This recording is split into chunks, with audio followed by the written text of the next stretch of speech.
can imagine when folks aren't getting out that it can cause a stress in the house. How would you advise, or what kind of recommendations would you have as far as how to avoid maybe some conflict that could come up?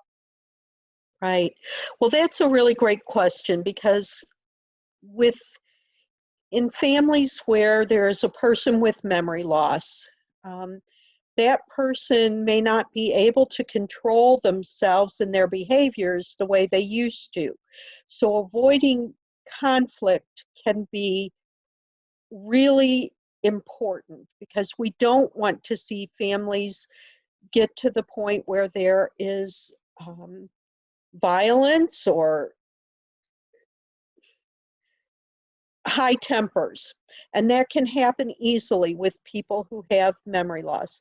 So I think that number one, caregivers need to do all they can not to argue with the person with memory loss. So to always agree, even when you're not in agreement.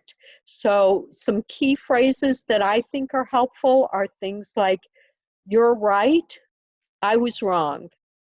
Even when you were right and they were wrong. I'm so sorry, even when you're not sorry. And we're in this together. I know this is hard."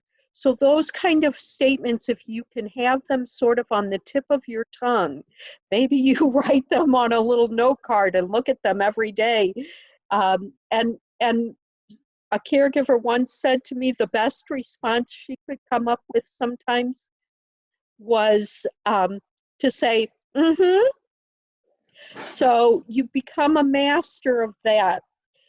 Then I would say any way that you can add fun or humor into the mix will help alleviate stress and tension.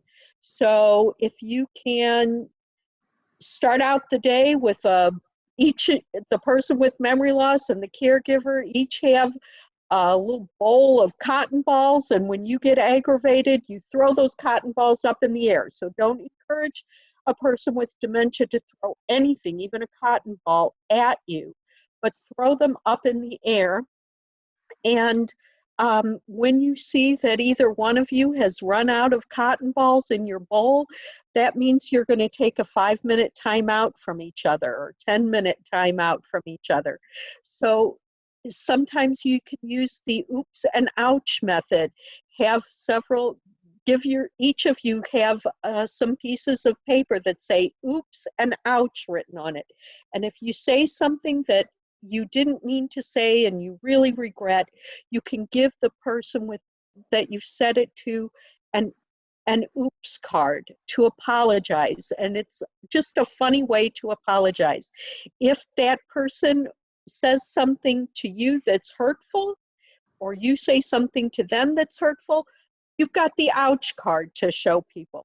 So it just can lighten the situation up a little bit. Anything you can do to make a person laugh instead of their tension rising, their anger rising, is a good thing.